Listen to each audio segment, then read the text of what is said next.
and welcome to Accent. Well, as I mentioned last week, this month we are in the 5th year of Accent anniversary, and I want to thank you all for watching, expressing your opinions, and encouraging me to go on. If you remember, last week I had Miss Barbara Slavin here about her book, Bitter Friends, Bosom Enemies. And as I mentioned, in the past few years, Iran has been the focus of international debates, and while it has been an enigma to American foreign policy.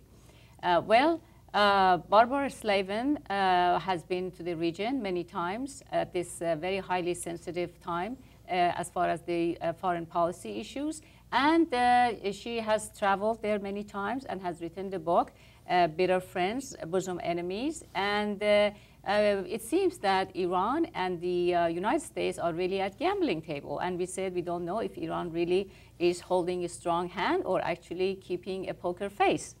To answer these questions, Barbara Slavin is here again for the second time, gracing this studio to give us all the answers about these questions. Well, again, thank you for being here. Thank you. It's my pleasure. I appreciate that, because we had so much to take care of that I couldn't let you go. And I hope our audience had the opportunity to be in front of television and listen to your investigations and observations. We covered a lot of things last time, but I like to concentrate this time about the structure of the government in Iran, which I'm sure you have delved into in a great extent. In a summary, I would just like to mention it to the audience, and you correct me if I'm wrong. There is Ahmadinejad as the facade of the whole thing as a president. Then there are the clerics behind, which are the real force and power. And then we have the reformers, and then we have the opposition groups.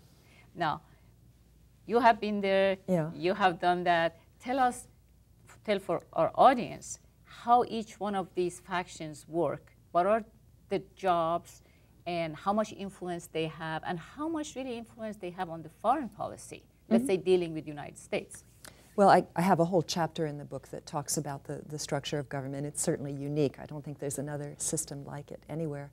And I kind of compared it to a square dance, I said it was like an American square dance where you had the supreme religious leader in the middle and all these other groups sort of around him. And that he would bring one group into the center and kind of what we call a do-si-do in square dancing, and the person would come into the center and then would be sent back. What a nice analogy. Another one would come into the center and would be sent back. And basically all of them would remain in the circle as long as they did not become bitter opponents of the system, as long as they accepted the rules, that central figure, the rules and the regulations which stipulate since 1979 that the supreme religious leader is the #1 figure in the country politically. So right now it's a cleric named Ali Khamenei, and he is the man in charge. But he is not someone of the same kind of stature as the leader of the revolution, Ayatollah Khomeini. So what has happened since 1989 is that it's really more of a collective leadership. You have the supreme leader at the top of it, but he has around him 20, 30 people who are important. Some of them are current officials, some of them are officials from previous regimes, and they all have influence on him. He consults with them widely before he makes decisions. There's a Supreme Council of National Security with about 20 people on it. The president, Ahmadinejad, sits on that council, but he does not dominate it by any means. And foreign policy decisions, defense decisions, security decisions are made by the supreme leader in consultation with this council. Ahmadinejad is supposed to be in charge of domestic issues. But he hasn't done anything domestically, basically. Well, he has done some things. He's handed out, for example, he's handed out a great deal of money. You know, with the price of oil as high as it is now, Iran has become quite rich and has a lot of money, and he has handed it out to poor people, but what he hasn't done is created jobs with this money.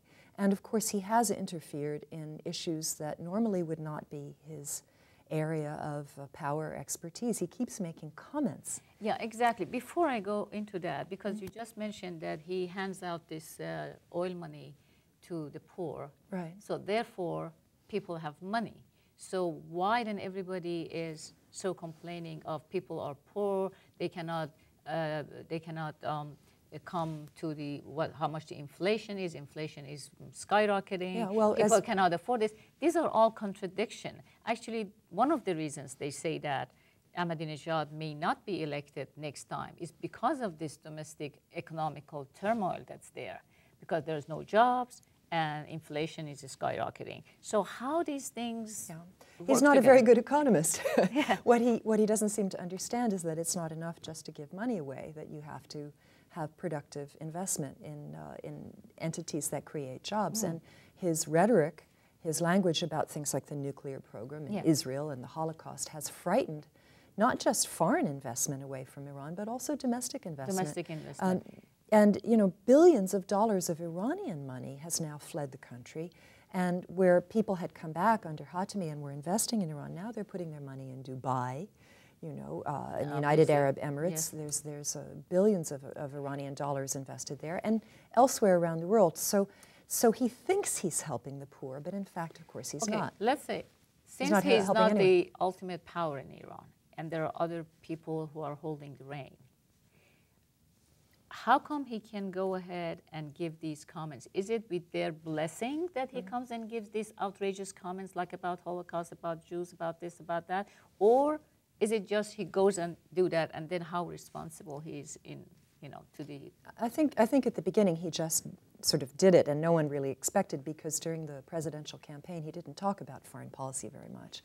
So he began with these comments, and actually the first time that he said that Israel should be wiped off the map, Ayatollah Khamenei came out a few days later and contradicted him, and gave a big speech where he said you can't do the, you know, you can't wipe any country off the map. But that got no coverage in the world. Only Ahmadinejad got coverage. That's part of the problem. But then as time went on, I think Khamenei got to like it, because when Mohammad Khatami was the president, very well-spoken, intellectual, Khamenei lost some power, and he was considered to be a conservative, a backward individual, not very attractive, and so he resented Khatami. He was jealous of him.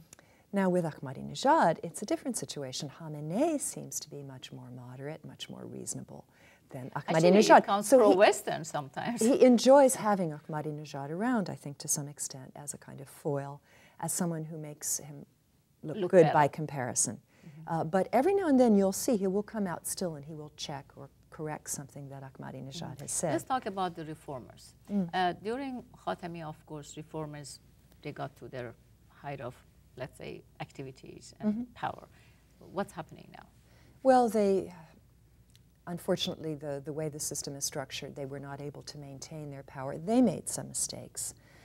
They alienated a very powerful constituency around a guy named Rafsanjani, Akbar Hashemi Rafsanjani, who's a former president of Iran.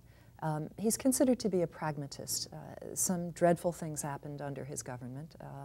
Certainly not somebody who has no blood on his hands. We have to be clear.